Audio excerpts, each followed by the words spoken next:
नमस्कार प्रिय मित्रों, मैं आप सभी का एस्ट्रो फ्रेंड विजय तिवारी। मित्र, मैं बताता हूं आपको हर महीने का राशिफल। आज भी मैं आप सभी के समक्ष उपस्थित हूं। वर्ष 2023 नव वर्ष मिथुन राशि वालों के लिए कैसा रहेगा।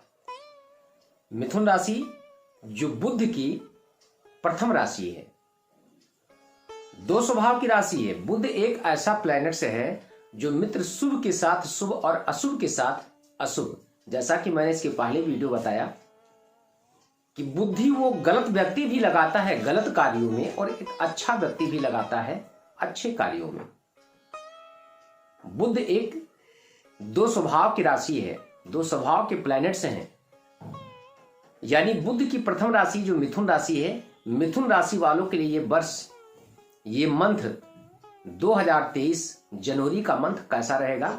लेकिन उससे पहले मैं कहूंगा इस मंथ में कुछ विशेष सावधानियां आपको बरतने की आवश्यकता है, वरना आपके बनते हुए कार्य बिगड़ सकते हैं और आपको काफी नुकसान हो सकता है।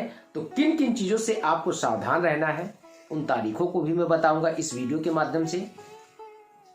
वो डेट भी मैं आपको बताऊंगा कि जिस दिन आपको इन कार्यों से आपको विशेष सावधानी की जरूरत है, वरना आपके पर्सनल जीवन में यानी पारिवारिक माहौल, पारिवारिक वातावरण आपका खराब हो सकता है। व्यापार में आपको नुकसान हो सकता है।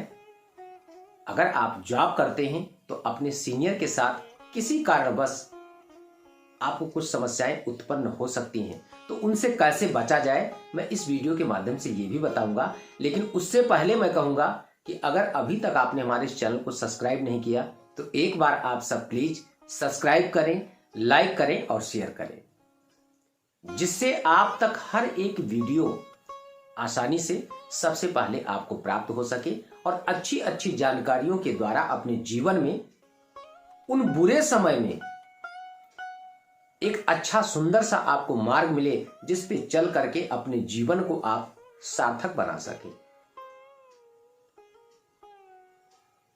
हमारा इस कार्यक्रम करने का सिर्फ एक ही उद्देश्य है कि अगर आपके जीवन में बहुत सारी समस्याएं हैं तो उन जटिल समस्याओं का सरल से सरल उपाय मैं आपको बताऊं, जिसके द्वारा आपके जीवन में जो समस्याएं हैं उनसे आप सबको निजात प्राप्त हो सके।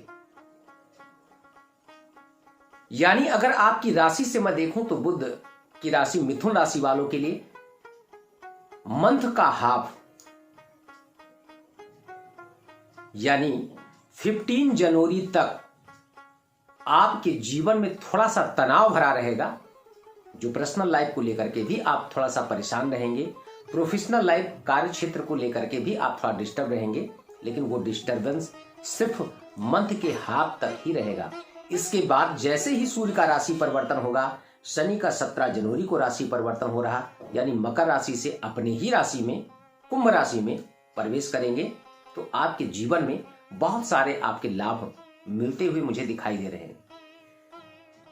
मंथ के हाफ तक थोड़ा आपका अर्निंग्स के हिसाब से आपका इन्वेस्टमेंट ज्यादा होगा। अगर आप प्रॉपर्टी सेक्टर में अगर आप इन्वेस्ट करना चाहते हैं, आप पैसा लगाना चाहते हैं, कहीं प्रॉपर्टी खरीदना चाहते हैं या कोई नया व्यापार आप प्रारंभ करने वाले हैं, उस जगह पे आपको सावधानी की जरूरत है। थोड़ा सोच विचार करके ही आप कदम उठाएं तो आपके लिए बेटर होगा। दूसरी चीज, अगर आपके जीवन में मैं देख रहा हूं अपने छोटों का भरपूर सहयोग, यानी आपको अपने परिवार का पूर्ण सहयोग, पूर्ण समर्थन मिलेगा। भूमि भवन वाहन का सुख मुझे मिलता हुआ इस मंथ में दिखाई दे रहा है। काफी दिन से अगर आप वाहन का विचार कर रहे हैं, कोई नया वाहन लेना चाहते हैं या आप कोई नया मकान बनाना चाहते हैं, तो आपके बन सकते हैं ये कार्य। एजुकेशन क्षेत्र की बात करूं, कला, आर्ट, मीडिया, आईटी सेक्टर की आप तैयारी कर रहे हैं, आपके कोई महत्वपूर्ण एग्जाम से हैं, सफलता मुझे मिलती हुई दिखाई दे रही है। लेकिन आलस्य को त्याग करके ही परिश्रम करें।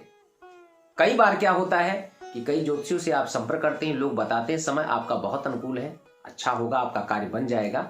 उस चीज को मान करके ना बैठ जाते हैं, हाथ पे हाथ रख करके, और सफलता उनके हाथ से वो अच्छे भले समय का निकल जाता है। रोग ऋण शत्रु की बात करूं तो रोग से भी आपको निजात मिलता हुआ मुझे दिखाई दे रहा है, लेकिन उधर रोग से संबंधित कुछ नए रोग का आगमन हो सकता है। पेट से संबंधित आपको प्रॉब्लम हो सकती है।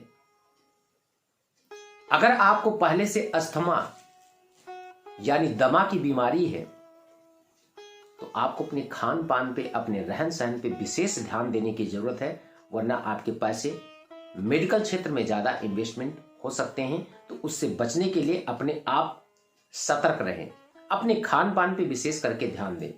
लाइफ पार्टनर और बिजनेस पार्टनर जितने भी साझेदारी के कार्य हैं, उन कार्य क्षेत्र में आपके लाइफ पार्टनर में भी किसी तीसरे व्यक्ति के इन्वॉल्व होने की संभावना मुझे दिखाई दे रही, जिसके चलते आपका दाम्पत्य जीवन डिस्टर्ब हो सकता है। बिजनेस पार्टनर, आप किसी के साथ पार्टनरशिप में कोई व्यापार करते हैं तो उस व्यापार में भी कोई तीसरा व्यक्ति आप दोनों के बीच में इन्वॉल्व होगा, जिसके चलते आपको नुकसान हो सकता है। यानी कान पे के पक्के बने, अपने कानों से जो बात को आप सुने सिर्फ उसी पे विश्वास करें, किसी के बहकावे में ना आए। जो अपनी आंखों से आप देखें आप उसी पे विचार करें, किसी के कहने के अनुसार, किसी के दिखाने के अनुसार आप गलत और सही का निर्णय स्वयं लेने का प्रयास करें। क्या उचित मैं बोल रहा हूं, क्या अनुचित बोल रहा हूं, क्योंकि छोटी सी कंफ्यूजन, कहते हैं ना, कपट की छोटा सा टुकड़ा, कपट की खटाई जब पड़ जाती है ना तो अच्छे भले संबंध खत्म हो जाते हैं। तो उन संबंधों को बचाने के लिए आपको कान के पक्के बनना है, अपने आंखों से देखी हुई चीजों पे विश्वास करें। थोड़ा सा आपको एक चीज का विशेष ध्यान देने की, अगर वाहन इत्यादि आप चलाते हैं, ड्राइव करते हैं, अष्टम भाव जो आयु एवं मृत्यु का स्थान है, विदेश की यात्रा है, थोड़ा सा कष्टकारी है। तो इस मंथ में अगर आप कोई बड़ी डील करने वाले हैं, विदेश की यात्रा करने वाले हैं, तो थोड़ा सा सावधानी से करें, विचार करके करें तो आपको लाभ मिलेगा। भाग्य आपका आपको बहुत अच्छी तरह सपोर्ट करेगा, लेकिन मेहनत करने के बाद। कार्य क्षेत्र में अगर आप पद प्रमोशन या पैकेज प्रमोशन का इंतजार कर रहे थे बेसब्री से, तो आपको सफलता मिलती हुई मुझे दिखाई दे रही। शायद आपको अपने किए हुए कर्म का लाभ बहुत अच्छा मिले, ये आपके प्लैनेट्स आपको सपोर्ट करेंगे। इसके बाद में अगर देखूं अर्निंग पॉइंट, लाभ, स्वाभाविक सी बात है, अगर कर्म अच्छा आप करेंगे मित्र तो आपको लाभ भी अच्छा मिलेगा। इनकम के हिसाब से आपके खर्चे भी कुछ ज्यादा होंगे, लेकिन मांगलिक कार्य में, आपके घर में, आपके परिवार में अगर कोई शादी के योग्य कार्य है, विवाह में विलंबता हो रही है, रिश्ते की बातचीत चलती है, रिश्ता आपका कंफर्म नहीं हो पा रहा, तो रिश्ता आपका कंफर्म हो सकता है। किसी के साथ आपका प्रेम प्रसंग है, किसी के साथ आप प्रेम करते हैं, आप पुरुष वर्ग हैं या स्त्री वर्ग हैं, आप अपने परिवार के समकक्ष बैठ करके अपनी उस भावना को, अपने उस विचार को व्यक्त नहीं कर पाते हैं, तो जनवरी का मंथ मिथुन राशि वालों के लिए अच्छा रहेगा। अपने परिवार के साथ अपनी इन बातों को शेयर करेंगे। मुझे उम्मीद है कि आपका बनता हुआ कार्य मुझे दिखाई दे रहा है, लेकिन परिवार के एगेंस्ट अगर आप जाकर के कोई ऐसा अनुचित निर्णय लेंगे तो कहीं ना कहीं आपके साथ धोखा होगा, आपको नुकसान होगा और शायद पूरी जिंदगी आपको रोना पड़ सकता है। तो विशेष करके अगर आपके मन में भी कोई प्रश्न है, क्योंकि देखिए सीधी सी बात है, चंद्रमा मन का कारक है और मन क्या है, मुक्ति का कारक है, बंधन का भी कारक है। मन से हम किसी चीज को प्राप्त करने का प्रयास करते हैं और वो वस्तु, वो चीज हमको नहीं प्राप्त होती, बहुत कष्ट होता है। लेकिन मन से ही अगर किसी चीज को हम डिस्कनेक्ट कर दें, हमको नहीं मिली कोई बात नहीं, शायद मेरे भाग्य में, मेरी किस्मत में नहीं था, कोई कष्ट नहीं। साधु को कभी कष्ट होता है, क्या खोया क्या पाया? साधु को तो सिर्फ एक ही चिंता होती है कि मैंने इस अच्छे भले जीवन, अच्छे भले स्वरूप का जिस परमात्मा ने मुझे दिया है, इसका मैं सदुपयोग कितना किया। अगर उसका 1 मिनट 1 सेकंड भी अगर चला गया ना, तब उसको कष्ट होता है कि शायद मैंने आज भगवत भाव में मैंने अपने अच्छे भले समय का दुरुपयोग किया। क्योंकि एक चीज कट सत्य है, और कई बार आपने अपने जीवन में अनुभव भी किया होगा कि क्षणिक सुख के लिए अपने जीवन के हम अस्थायी आनंद को खो बैठते हैं, क्योंकि क्षण मात्र का सुख बेकार है। अस्थायी आनंद लेने के लिए क्षणिक सुख को कभी नहीं भूलना चाहिए, क्षणिक सुख कभी नहीं प्राप्त करना चाहिए। इसलिए जो कुछ भी मैंने बताया, अब आपके मन में भी एक प्रश्न उठता होगा कि जो अभी आपने गुरुजी बताया मुझे मिथुन राशि वालों के लिए, क्या ठीक ऐसा ही मेरे जीवन में जनवरी के मंथ में मुझे प्राप्त होगा? दो चीजें विशेष ध्यान रखिए। चंद्रमा का अगर आपकी राशि से अशुभ स्थान पे गोचर होता है तो वो डेट, वो तारीखें आपके लिए अशुभ होती हैं, जैसा कि मैंने स्टार्टिंग बताया। तो तारीखें कौन सी हैं आप नोट कर लें। जनवरी में 2 तारीख, 12 तारीख, 22 और 27, ये 4 तारीखें ऐसे हैं जो आपके राशि से चंद्रमा का अशुभ स्थान पे गोचर करेगा। इन तारीखों में अगर कोई महत्वपूर्ण निर्णय लेने वाले हैं तो मित्र थोड़ा सा आप विचार जरूर करके निर्णय लें। हो सके तो आप इन डेट को अवॉइड करने का प्रयास करें, टालने का प्रयास करें। अब क्या करना चाहिए? बुध की फर्स्ट राशि मिथुन राशि है। गणेश अथर्वशीर्ष का पाठ करें या गाय को हरी घास पालक खिलाएं, गणेश जी को दुर्वा चढ़ाएं।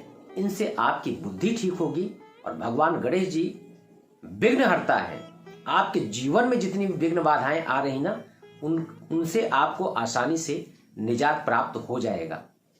हो सके अगर आपकी पत्रिका में बुध की दशा भी चल रही, बुध आपकी पत्रिका में नीच का है, शत्रु का या अतशत्रु का है, तो ऐसे कंडीशन में आपको अपनी पत्रिका को दिखाना चाहिए।